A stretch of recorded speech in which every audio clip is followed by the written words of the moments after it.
Join Doctors Savanah Craig and Ronnetta Sartor as we navigate life beyond graduation. Real conversations about forging our own paths in our early years, in our careers. There's a reason it's called practicing dentistry. Hello, and welcome back to Beyond Graduation with Dr. Craig and Dr. Sartor. This week we are talking about managing your dental team. This is an extremely great topic because I feel like the dentistry is the easy part most days, but managing personalities can be very complex. Yes, sort of the people piece of, your practice. We talked about the patient piece, but now the other people in your practice, your team. Right.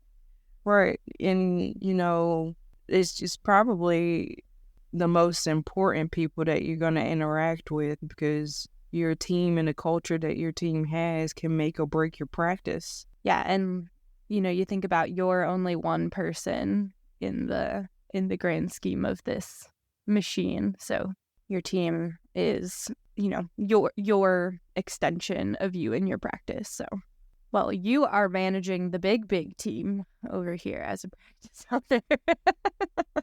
Yeah, it's interesting. So, as some of you guys may know, about a year ago, I acquired a practice. And so when I acquired the practice, I hired the 3 pre-existing employees that the previous owner had worked with for many years. And currently I have 1 of the 3 remaining, and then everyone else on my team are people that I hired. And which is not uncommon, right? Yeah, for sure. Yeah. And there was no drama or anything like that.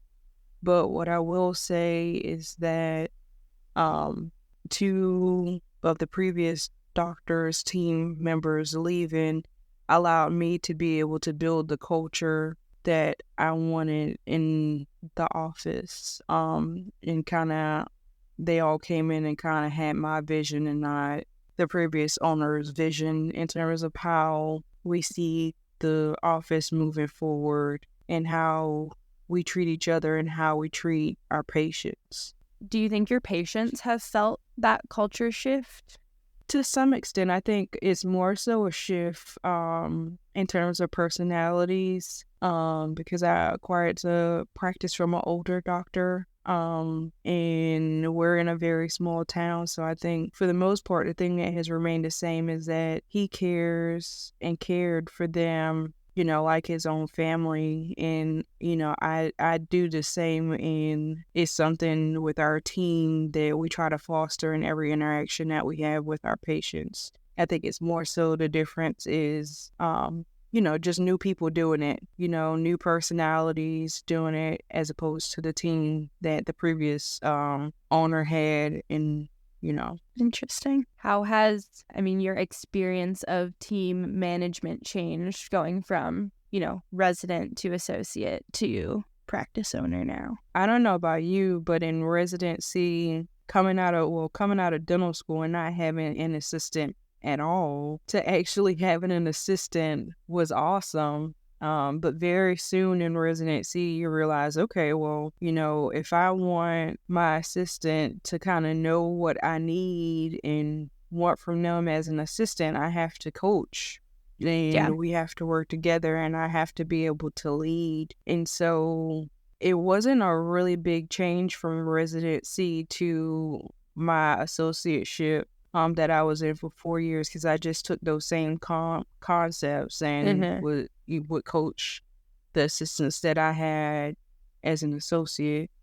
But I think all those experiences just helped me to be able to be a better leader now in the office that I'm in, because it's not only am I leading assistants, now I'm also leading hygienists, and I'm also leading front desk people. But I think at the end of the day, as long as you stay true to the core values that you have and you want to foster in your office and with your patient experience, and as long as everyone is on the same page and agree have agreements that they follow each day, it all works out.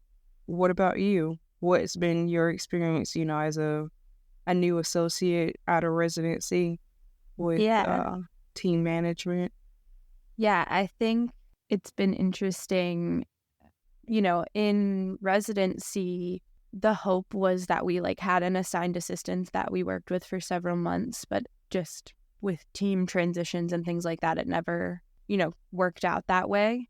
We rotated assistants a lot. And I always, I was an assistant for a few years as an oral surgery office, in summers in college and things like that. So I can empathize with the experience of what does each doctor want and need. And so I sort of shied more towards I'll just get it, or, making it, I wasn't so focused on them knowing everything that I want. And over time, we got a feel for each other, but it wasn't so strict just because I knew they were working with 6, 8, 10 different doctors depending on the week.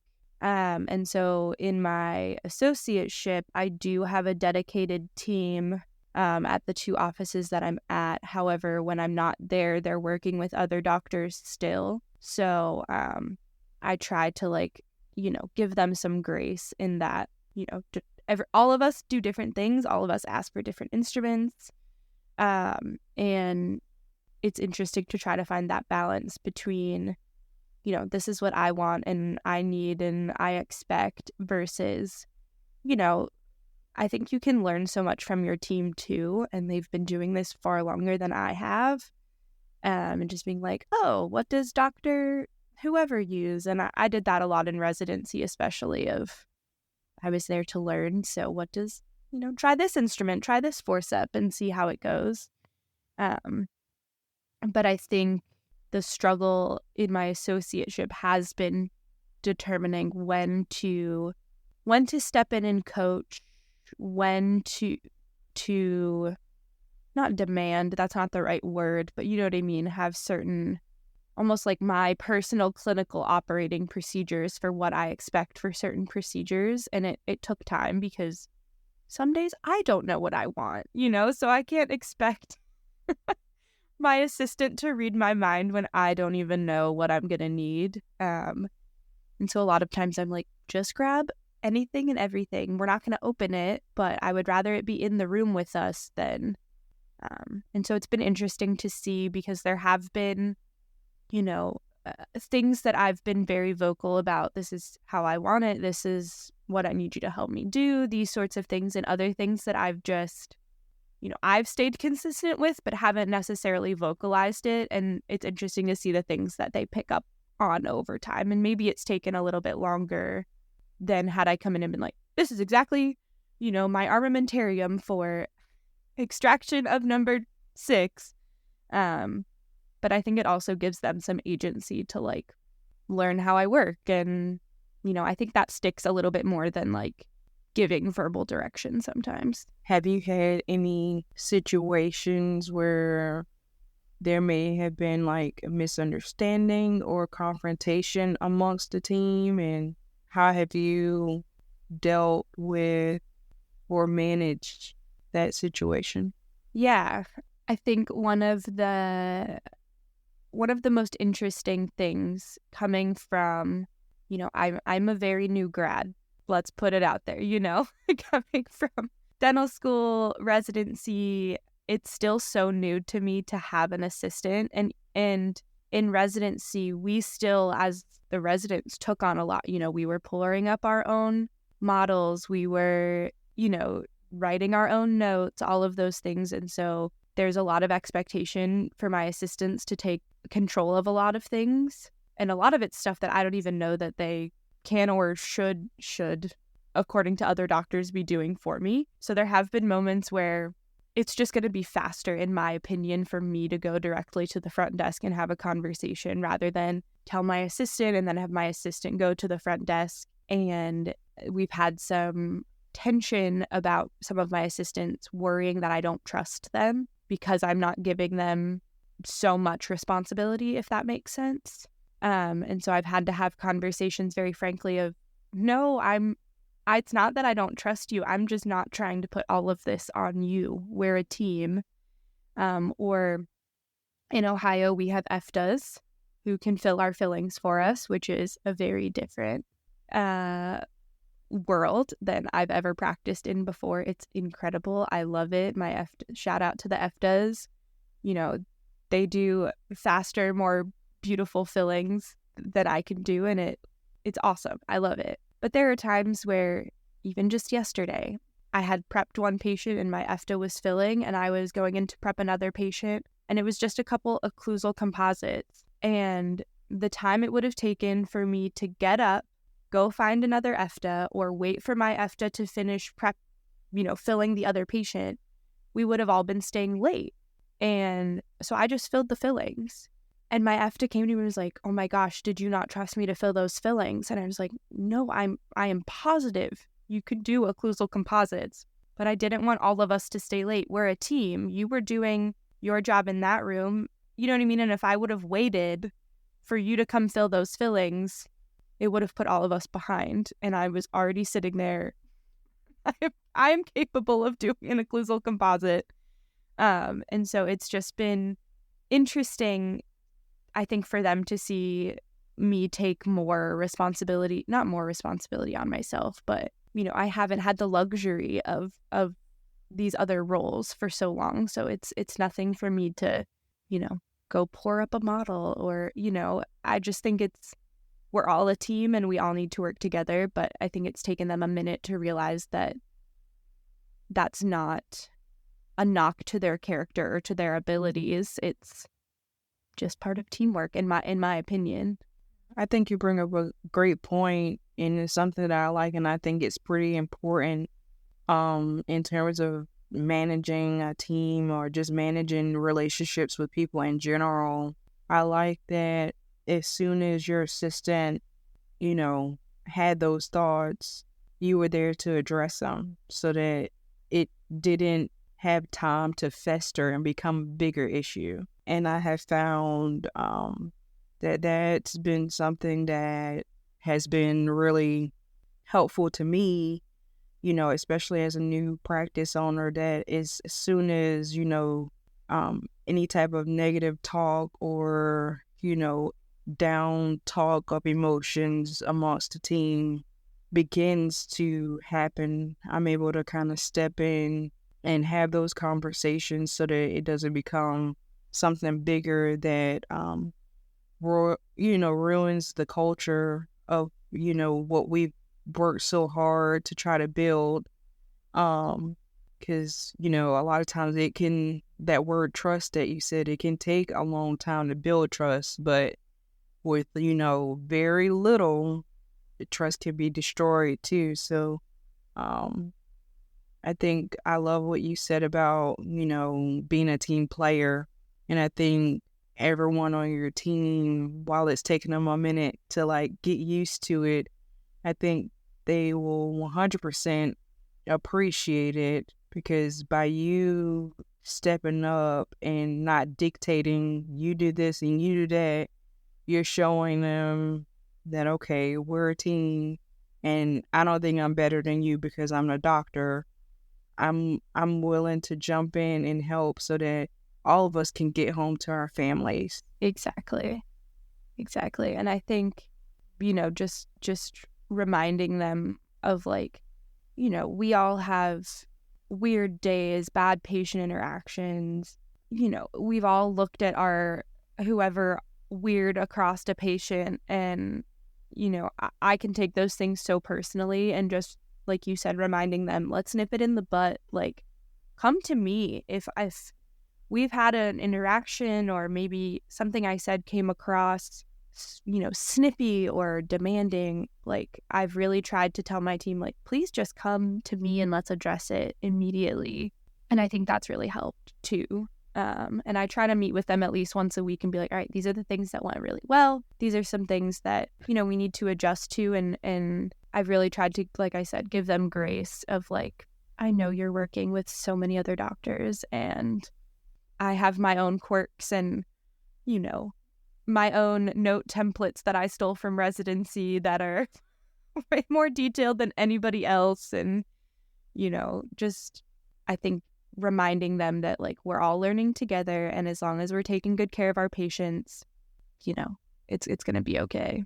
I think in addition to that, it kind of builds accountability too. And I think that's very important in terms of team management. We talk a lot about, on my team, filters that we might have based on like previous experiences or automatic negative thoughts. And we hold each other accountable with making sure that, and I'll catch myself doing it sometime too. Like if I, have a negative thought or I say something, I let them call me on it, and we call each other on it, and we automatically figure out a way to change whatever it is into a positive, and, just try to do our best to work together.